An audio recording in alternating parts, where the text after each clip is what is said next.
Kāpēc man būtu jāatved uz trade-in mašīnu, nevis likt to pašam SSA? Nu, kā mēs visi zinām, laiks ir nauda, un galvenais iegūms ir ietaupīts laiks.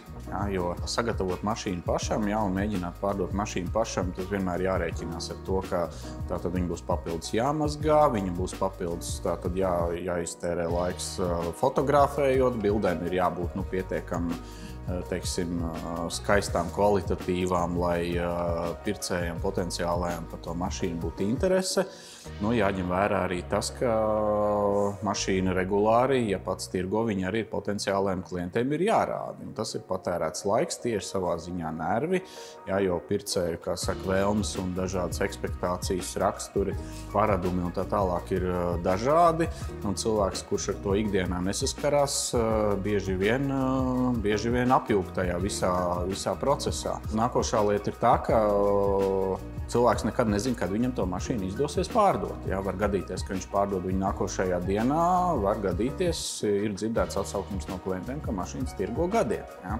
Šajā gadījumā mēs piedāvājam klientam, kā saka, naudu uzreiz, par ko viņš var arī uzreiz tātad iegādāties jauno mašīnu, kuru viņš vēlās. Jā, tātad tur nav nekāda laika patēriņa, nav nekāda nervu patēriņa, enerģijas patēriņa, tā tālāk. Gati, kāpēc man pirkt lietot mašīnu tieši no dīlera? Nu, pirmkārt, mums ir svarīga mūsu reputācija un arī klientu apmierinātība. Jā, līdz ar to mēs esam ieinteresēti pārdot kvalitatīvas mašīnas.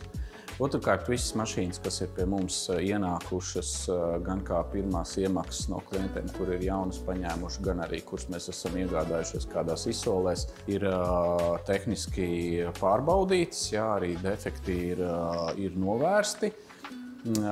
Klientam neko neslēpjam, jā, attiecīgi viss, kas mums ir zināms, to mēs arī sakam. Un nākošais moments ir tāds, ka mēs savām mašīnām lielākai daļai dodam arī 3 mēnešu vai 5000 kilometru garantiju. Līdz ar to, tehnika ir tehnika, bet, ja gadījumā kaut kas arī pēc tās iegādes klientam notiksies, tad viņš var būt drošs, ka, kā saka, telefons tiks pacelts un viņa problēma tiks risināta. Tātad, Gati, pastāsti, kas šobrīd aktuāls ir lietotu auto piedāvājumā? Man aiz muguras ir mūsu lietoto auto laukums. Jā. Mums šobrīd ir piedāvājumā apmēram 80–90 mašīnas. Jā. Tās ir mājaslapā. Droši vien, ka vienkāršākais ir sākt ar mājaslapas izpēti. Jā. Un tad, ja interesē kāda konkrēta mašīna, tad jau sazināties ar mums un tad jau skatāmies tālāk.